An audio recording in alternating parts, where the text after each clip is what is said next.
recording. Go ahead. This is like some Uh, corporate meeting type of stuff. I know, it's crazy. This is my first time ever doing something like this. Hey guys, how you guys doing? Today I'm with my fellow teammates here, and we're going to be giving a presentation about remote work, and it's about the collaboration at its finest and how it works. Let's get right into it. All right. So the first thing we're going to go over is going to be like HR technology. So I mean, a lot of things that go through HR use a lot of technology with remote work and stuff like that, and it can be used to make things a lot easier, more effective. Remote work is also like a big part of our world now, and I mean, HR tools help managers keep teams connected, productive, and happy, even when people are halfway around the world. One of the first points I'm going to jump right into is going to be communication. So, I mean, communication, you would think of communication, it's imperative when you think of online work, remote work, stuff like that. You need to collaborate in order to get things done. And I mean, communication HR tools often connect with apps like Zoom, Teams, or even Slack. This makes it easier for managers to share updates, keep everyone on the same page, and avoid confusion. One of my second points I'm going to go over is performance management systems. Now, I mean, when you think of performance management systems, it sounds very complex and it sounds like a lot of corporate jargon, I guess you would say. But I mean, instead of waiting for yearly reviews, HR systems let managers set goals, check progress online. So basically, they're able to set clear goals, track progress, provide feedback for all the employees. I mean, this way, employees know what's expected, and managers can give feedback quickly, and kind of like how you'd get feedback on an assignment from your professor, how they grade it, and then you can go read what they say, and you can go off of that. And last point on this slide here is going to be onboarding and training.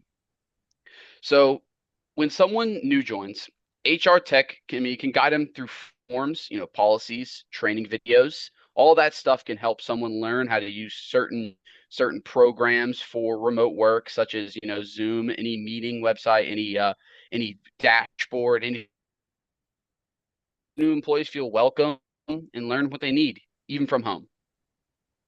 All right, we're going to move on to the next part. This is part two of technology. One major part of monitoring on programs, you wouldn't be able to. They would have no idea of when you work, when you're not working, if you are actually working at all. And I mean, a lot of HR systems can record when employees start and even finish the work.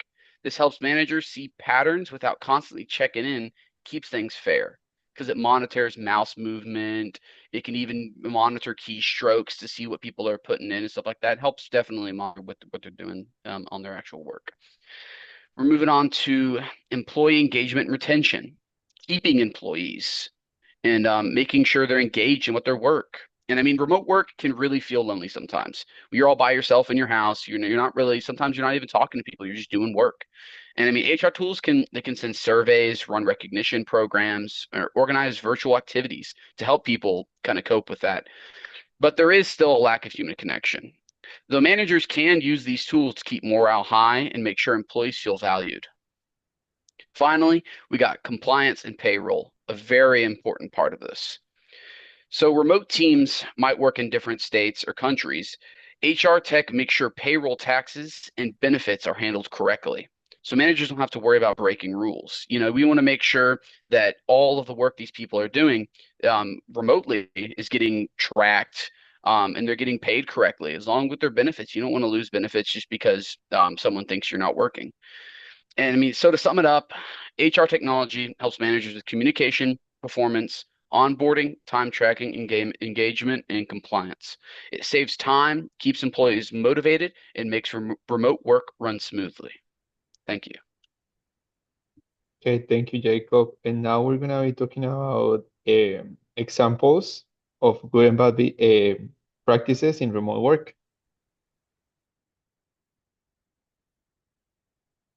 All right, Eli, you're up. So let's go ahead and share a screen. My bad, guys. I couldn't unmute my mic. Here we go. About to share the screen. Can y'all see, guys? No. I can Y'all see can't Yeah, it. see anything? yeah, I can see it. yeah. I can see it. Now, We're good. yeah, now we can see it. Go Okay, ahead. we're good. All right. So right now we're gonna go over, well, first of all, how's it going? It's my first time talking in this presentation, so I hope everyone is doing well, to whom it may concern.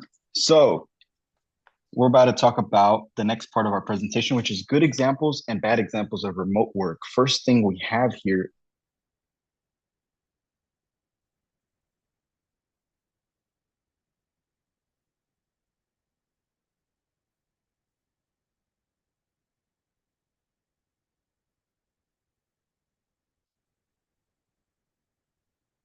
because they're not constantly getting interrupted like they are in the office. As the point says, it's been proven that Microsoft employees are more productive from home. Almost everything they do, really, it they work on already, and they basically all their work is on Teams, Planner, or Azure DevOps. So being remote doesn't really mess up their workflow. They do a quick virtual check-in in the morning, then they get a long time, which really helps with bigger tasks. So since Microsoft cares more about results than strict hours, people can work during the times they feel sharpest. And it shows really in their output. A lot of employees say removing office distractions helps them finish tasks faster and with better quality. So the next one we have here is Google. So Google engineers, believe it or not, they say remote work helps them get into a deep focus mode, which is like it's super important in my opinion when you're coding or solving complicated problems. Their workflow is very uh, they have a heavy workload to say the least, right? So so people can just jump into code reviews or design notes whenever it fits their day. So virtual stand-ups are short and to the point. So most of their time is spent actually building things instead of sitting in meetings. Many people say they're more focused at home than on Google's loud, busy campuses or offices. With teams spread across the zones, work can keep moving around the clock, which ends up actually boosting morale, boosting productivity, so on and so forth. So these are really good examples as why and how remote work actually increases productivity in the corporation and the whole company. But there are some bad examples of remote work. So we're going to go to the next one. First example of bad examples of remote work, we got Tesla. And I guess during the pandemic, they tried doing it they tried working remotely from home. I mean, they didn't really have a choice because of COVID. But after the pandemic, they tried it again, and they started to notice and they started to struggle with remote work because so much of what they do is actually hands-on. You can't really build, test, or fix hardware through a Zoom call.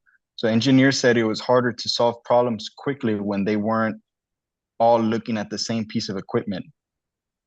And what I have written here is Tesla's remote experiment didn't last long because key engineering work, design reviews, and hardware development didn't translate well to setups.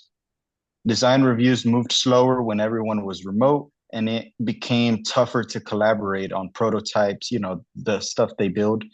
Tesla moves fast, and remote work didn't really match the pace. So most employees were eventually required to come back to the office, come back on site.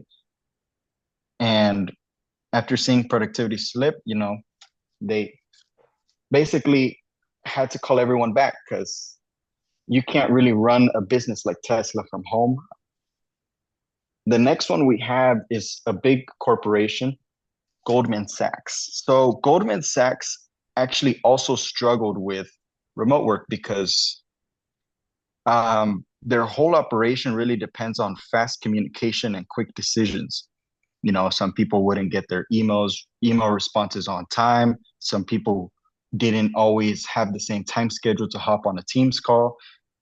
On the trading floor, someone can answer you in 2 seconds, but remotely, those same questions took way longer. Deals slowed down, approval slowed down, even simple conversations dragged because people weren't in the same space. Leadership felt slow. Leadership felt the slowdown immediately and pushed for people to come back in person. So further industry, remote work just didn't deliver the speed that they rely on. And rightfully so. I mean, as you see, they both correlate, Tesla's and Goldman Sachs, they both correlate as far as the pace that they work in, which is a fast-paced environment. So remote work really didn't help, and they see that the experiment didn't work for only two examples. Adam's this presentation for your time. Thank you for the examples. Real quickly. So now let's Let go me ahead and really do pros and cons about remote work. Okay. Hello, hello. Can everybody hear me? Yeah. All good. Okay. All So I'm gonna share my screen. Yes, sir.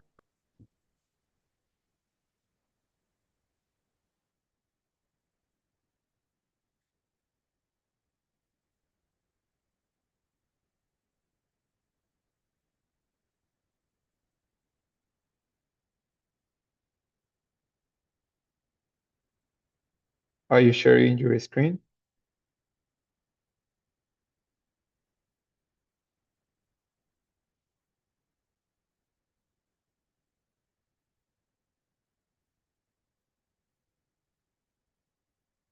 Yeah.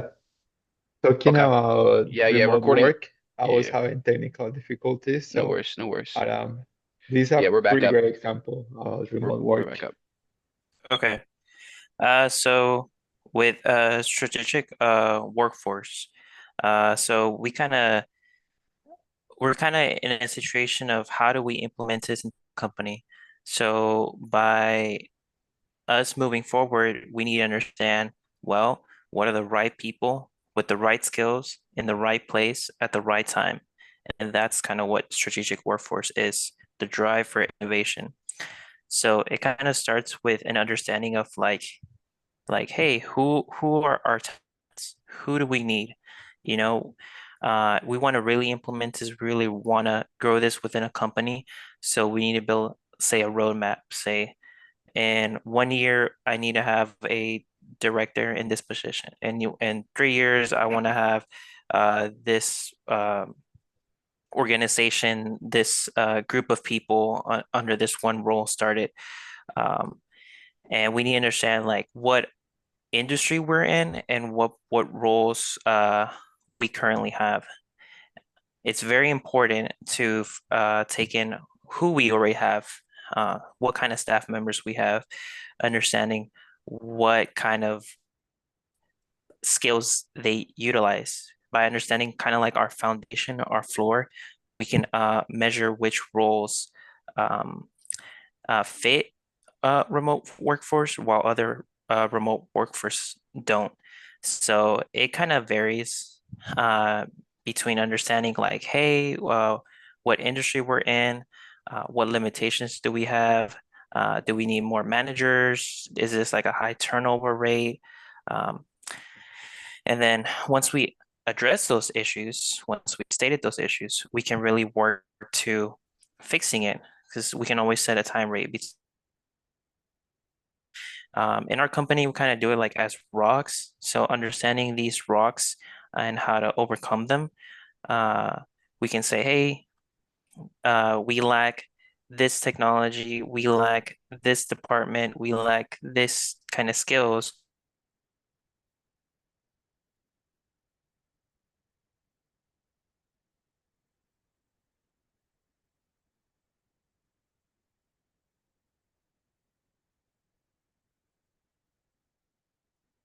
It starts again. Yeah. This is an example of something against remote work, your Wi-Fi connection.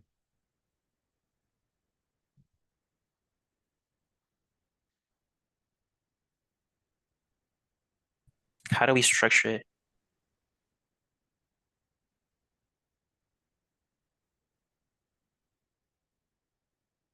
technical difficulties with remote work, gentlemen and ladies. Yeah.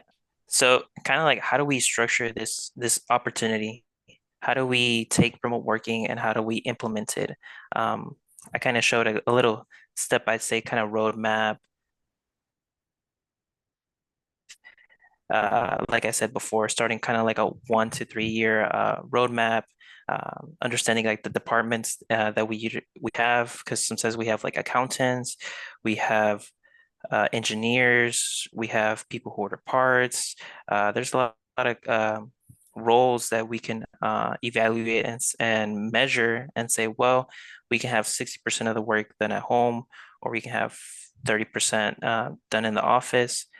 Um, and then once we understand those jobs that we have to fill, um, then we can see about remote work.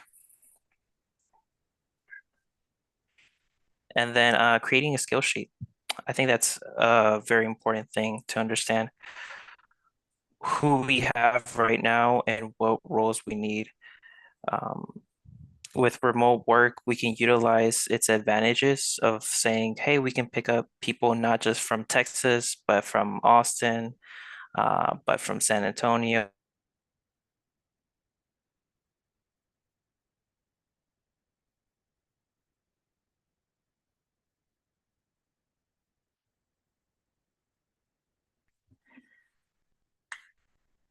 Okay, so just some quick facts. I found the line about remote working.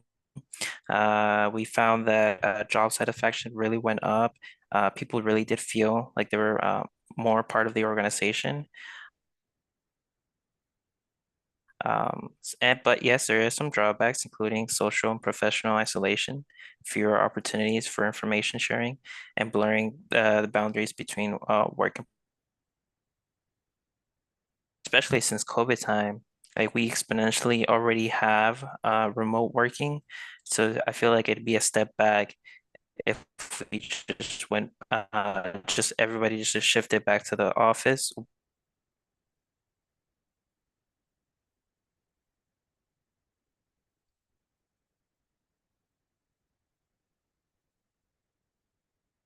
So I'll move it over to Andres so you can finish us off. Okay. Can you guys hear me? Just want to make sure that the Wi-Fi Yep, we is are all working. good. We're good. We're good. Go ahead. Okay, You so got let Hear you me loud go and clear. ahead. Let me go ahead and share my screen.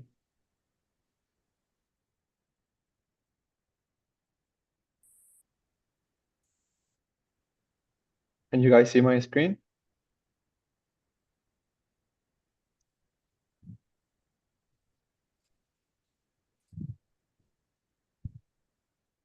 Okay. Can you guys see my screen?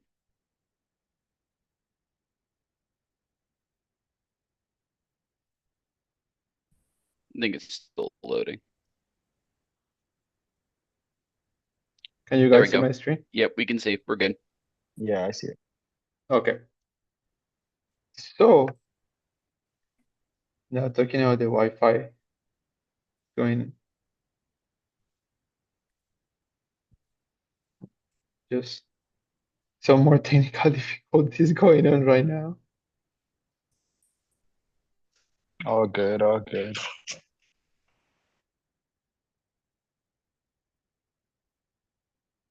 From my office.